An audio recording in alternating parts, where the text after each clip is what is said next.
Ang Nueva Ecija ay mayroong total of 27 municipalities and 5 component cities. At alam kong alam mo na ang Nueva Ecija ay isa sa mga mayroong pinakamaraming tourist spot. At isa rito ang tanong ng karamihan, kung saan nga ba kami nag-camping? Nandito ako ngayon sa RCS para bumili ng mga gagamitin at kakainin namin sa campsite. At kung ikaw ay nagbabalak pumunta rin dito, halika! Ipapakita ko muna sa iyo kung ano ang mga dapat mong dalin at tamang daan papunta rito.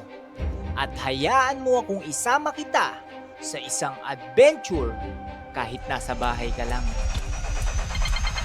10 PM pa lang ay inayos ko na lahat ng gamit dahil kinabukasan ay 6 AM ang biyahe namin.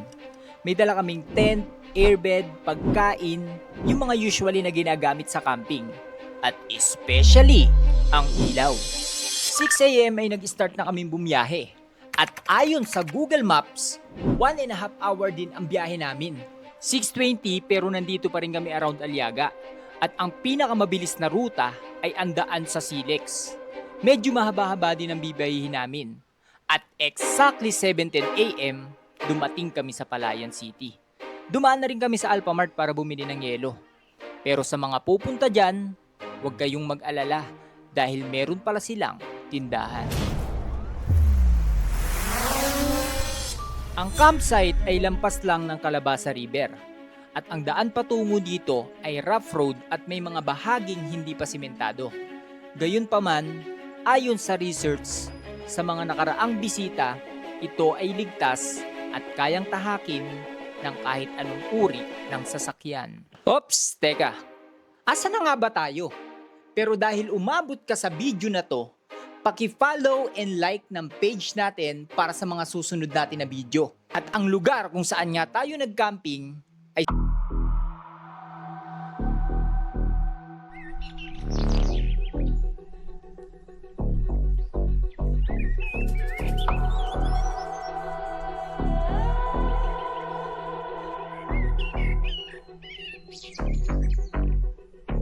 tara, tuloy natin yung kwento.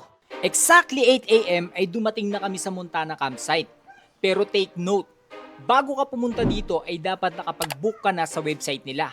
Mula sa guard hanggang sa reception nila ay i-check nila yung booking mo. At pagpasok mo dito ay may sasalubong agad sa'yo na staff para i-assist ka. Ikaw rin ang mamimili kung saan mo gusto ipwesto yung tent mo. Pwedeng malapit sa pool, sa charging station, o malapit sa CR. Andiyan. Nilolokong si daddy. Hindi rin biro ang pag-setup ng mga gamit. Halos 2 hours din ako inabot sa pag-setup ko nito. At pagkatapos nun, nag-prepare na rin kami sa mga kakainin namin for lunch.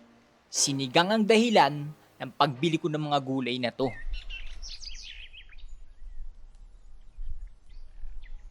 At nag-start na nga kami kumain. Ang sarap ng vibe dito lalo pagkasama mo yung family mo. Konting kwentuhan kung paano ko may execute yung vlog na to. Yung pinapanood nyo ngayon, ang sarap din minsan tumakas sa problema eh. Ang sarap mag-nature trip. Ang dami ko nakalimutan sa trip na to. At ang masarap sa feeling dyan, pati mga inutangan ko di ko nakilala eh. Kidding aside, naisip ko na mag-hike na lang ako. Kaya umakyat ako mag-isa sa bundok.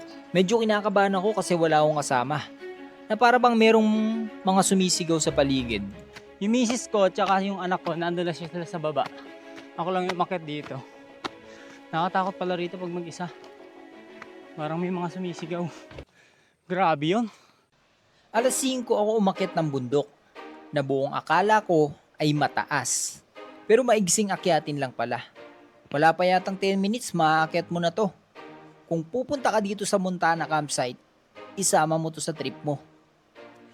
Kasabay ng pagbaba ng haring araw, bumaba na rin ako. Sa totoo lang, mas nahirapan pa akong bumaba kaysa umakyat eh. Sa kadahilan ng matarik yung hagdan dito.